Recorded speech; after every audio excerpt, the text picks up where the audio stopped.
presents an unabridged recording of Things Fall Apart by Chinua Achebe, narrated by Peter Francis James. This work is copyrighted 1959 by Chinua Achebe. This recording is copyrighted 1997 by Recorded Books. Part 1. Chapter 1. Okonkwo was well known throughout the 9 villages, and even beyond. His fame rested on solid personal achievements. As a young man of 18, he had brought honor to his village by throwing Amalinze, the cat. Amalinze was the great wrestler who for 7 years was unbeaten, from Umuofia to Mbino. He was called the cat because his back would never touch the earth. It was this man that Okonkwo threw in a fight which the old men agreed was one of the fiercest, since the founder of their town engaged a spirit of the wild for 7 days and 7 nights. The drums beat, and the flute sang, and the spectators held their breath. Amalinze was a wily craftsman, but Okonkwo was as slippery as a fish in water. Every nerve and every muscle stood out on their arms, on their backs and their thighs, and one almost heard them stretching to breaking point. In the end, Okonkwo threw the cat. That was many years ago, 20 years or more, and during this time, Okonkwo's fame had grown like a bushfire in the Harmattan. He was tall and huge, and his bushy eyebrows and wide nose gave him a very severe look. He breathed heavily, and it was said that when he slept, his wives and children in their houses could hear him breathe. When he walked, his heels hardly touched the ground, and he seemed to walk on springs, as if he was going to pounce on somebody. And he did pounce on people quite often. He had a slight stammer, and whenever he was angry and could not get his words out quickly enough, he would use his fists.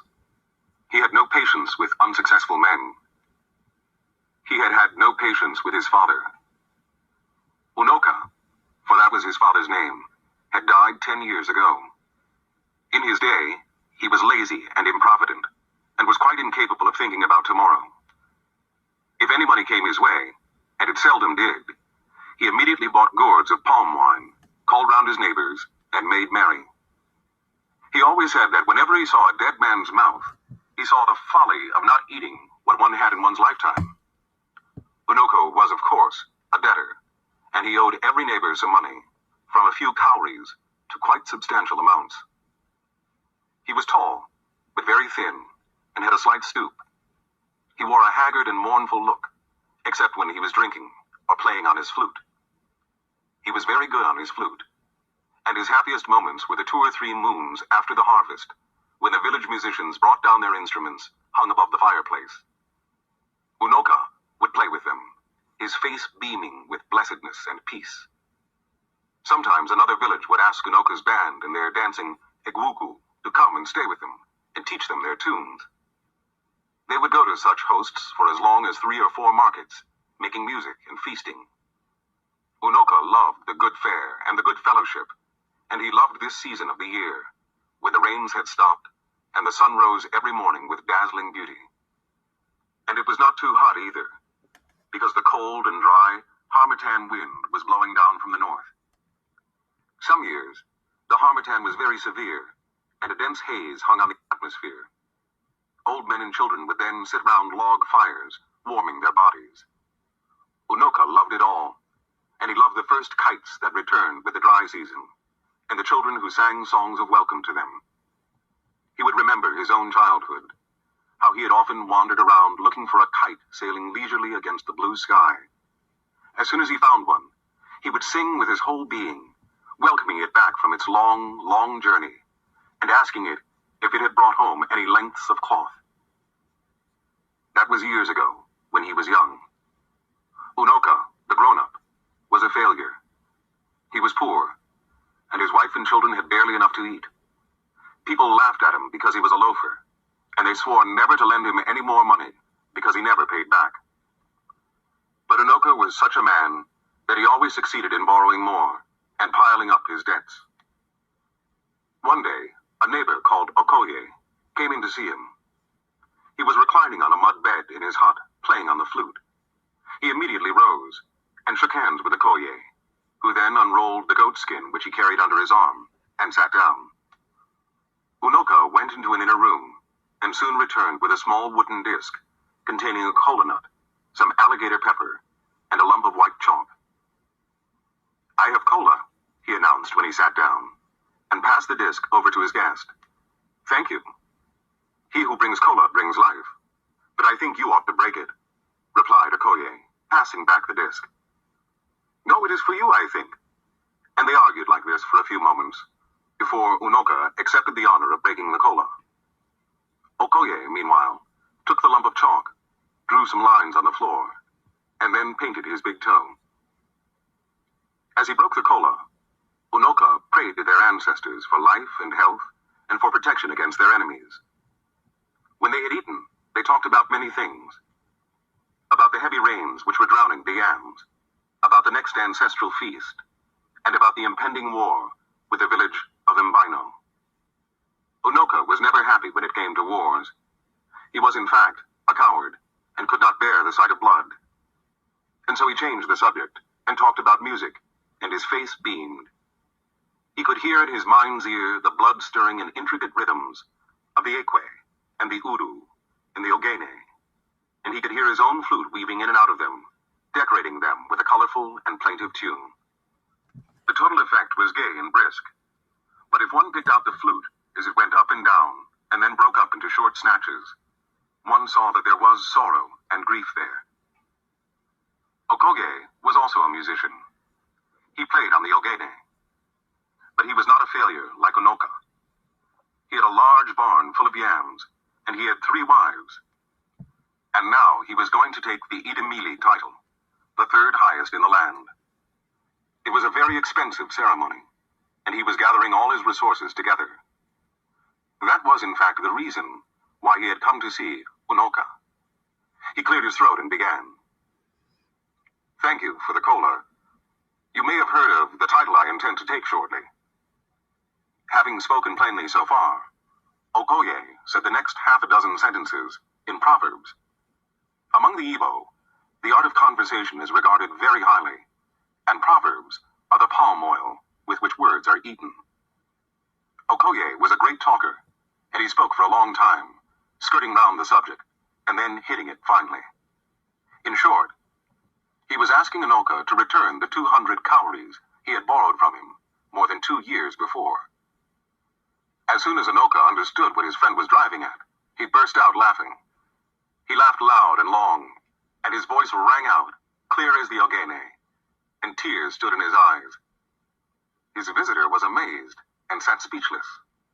At the end, Unoka was able to give an answer between fresh outbursts of mirth. "Look at that wall," he said, pointing at the far wall of his hut, which was rubbed with red earth so that it shone. "Look at those lines of chalk." And Okoye saw groups of short, perpendicular lines drawn in chalk. There were 5 groups, and the smallest group had 10 lines.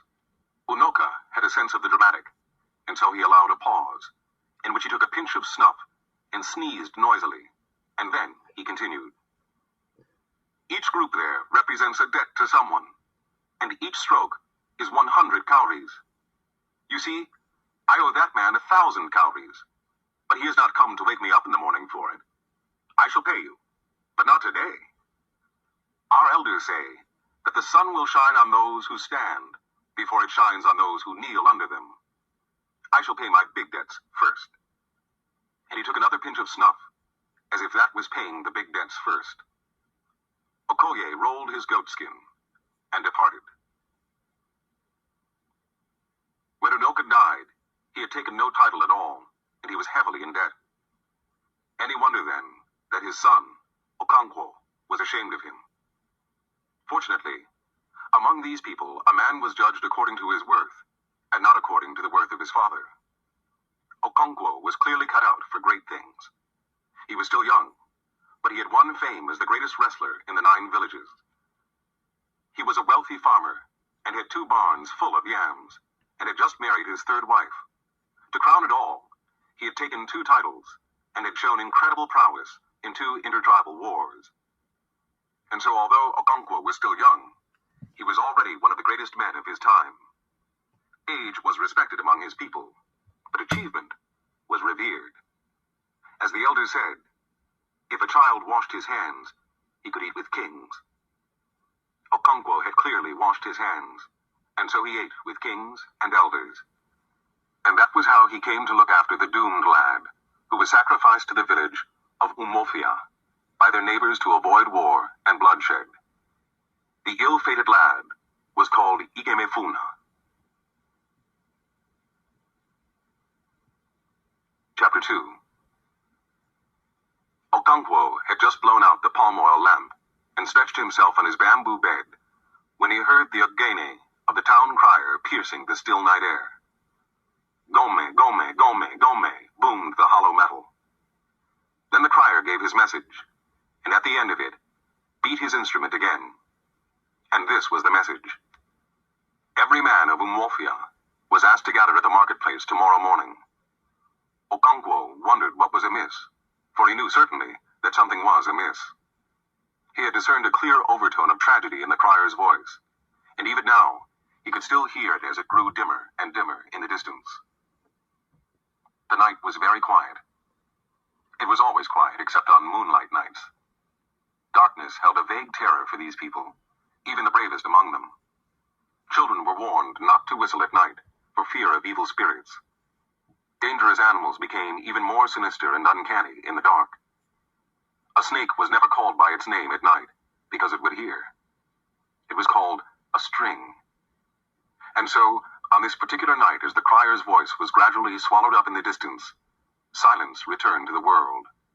A vibrant silence, made more intense by the universal trill of a million forest insects. On a moonlight night, it would be different. The happy voices of children playing in open fields would then be heard. And perhaps those not so young would be playing in pairs in less open places. And old men and women would remember their youth. As the Igbo say, when the moon is shining, the cripple becomes hungry for a walk. But this particular night was dark and silent. And in all the 9 villages of Umwofia, a town crier with his ogene asked every man to be present tomorrow morning. Okonkwo, on his bamboo bed, tried to figure out the nature of the emergency. War with a neighboring clan? That seemed the most likely reason, and he was not afraid of war. He was a man of action, a man of war. Unlike his father, he could stand the look of blood. In Umwofia's latest war, he was the first to bring home a human head. That was his 5th head, and he was not an old man yet. On great occasions, such as the funeral of a village celebrity, he drank his palm wine from his first human head. In the morning, the marketplace was full. There must have been about 10,000 men there, all talking in low voices. At last, Ogwefi Ezeugo stood up in the midst of them and bellowed 4 times, Umofia Kwenu. And on each occasion, he faced a different direction and seemed to push the air with a clenched fist. And 10,000 men answered, Ya! Each time. Then there was perfect silence. Ogwefi Ezeugo was a powerful orator and was always chosen to speak on such occasions. He moved his hand over his white head and stroked his white beard. He then adjusted his cloth, which was passed under his right armpit and tied above his left shoulder. Mwofia Kwenu, he bellowed a 5th time, and the crowd yelled in answer.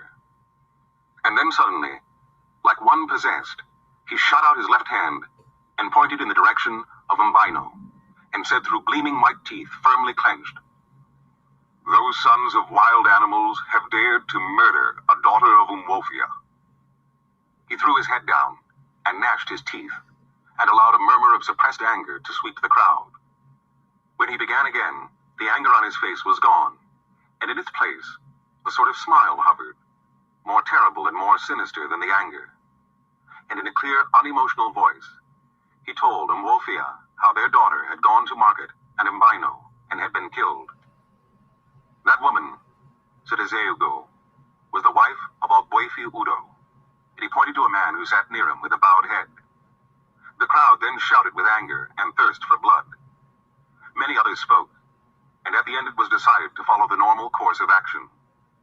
An ultimatum was immediately dispatched to Mbino, asking them to choose between war on the one hand, and on the other, the offer of a young man and a virgin as compensation. Umofia was feared by all its neighbors. It was powerful in war and in magic, and its priests and medicine men were feared in all the surrounding country. Its most potent war medicine was as old as the clan itself. Nobody knew how old. But on one point there was general agreement.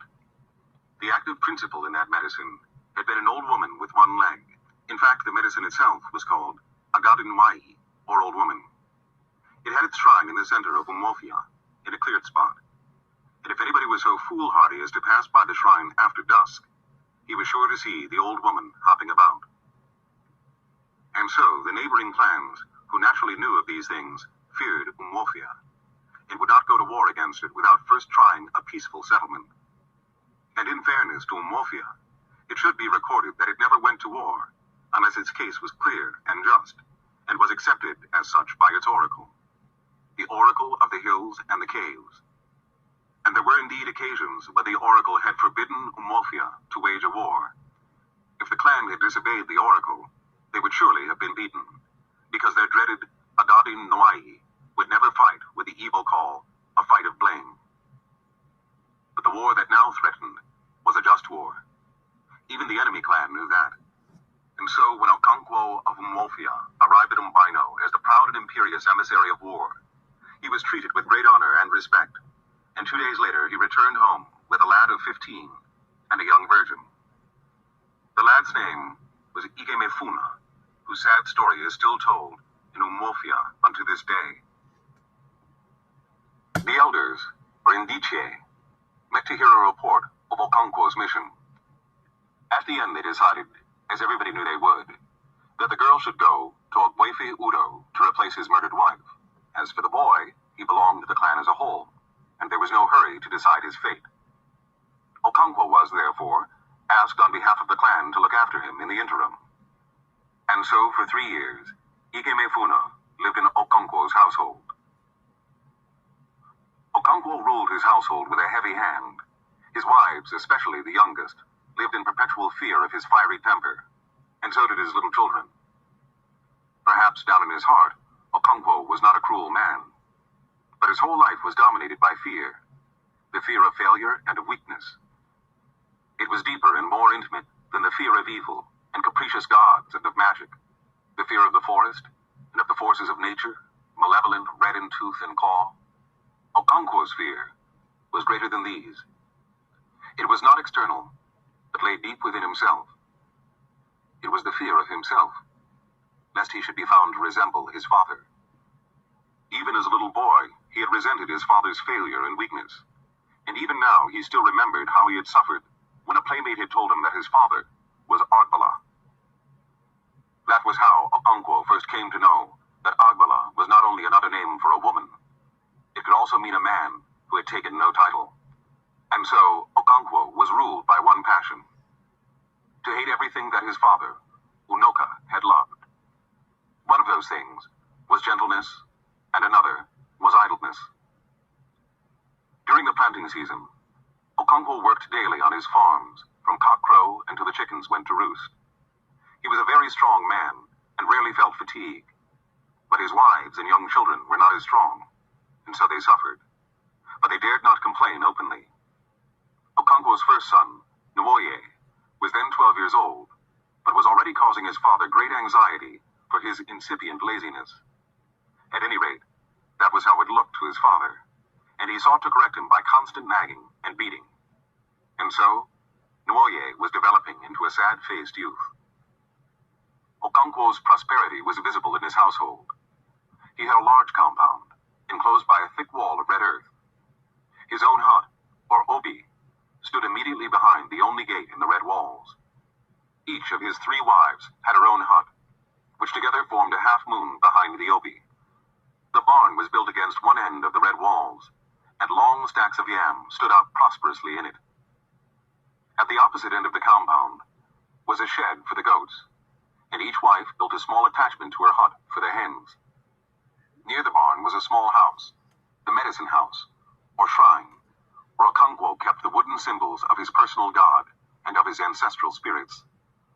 He worshipped them with sacrifices of kola nut, food, and palm wine, and offered prayers to them on behalf of himself, his 3 wives, and 8 children.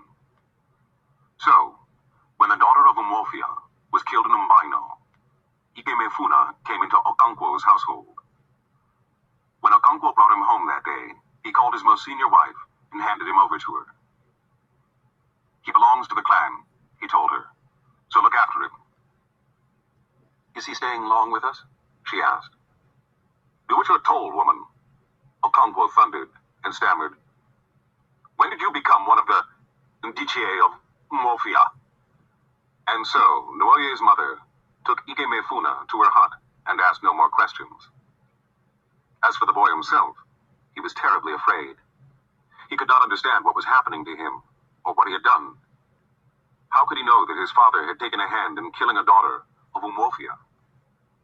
All he knew was that a few men had arrived at their house, conversing with his father in low tones, and at the end, he had been taken out and handed over to a stranger. His mother had wept bitterly, but he had been too surprised to weep. And so the stranger had brought him and the girl a long, long way from home, through lonely forest paths. He did not know who the girl was, and he never saw her again. Chapter 3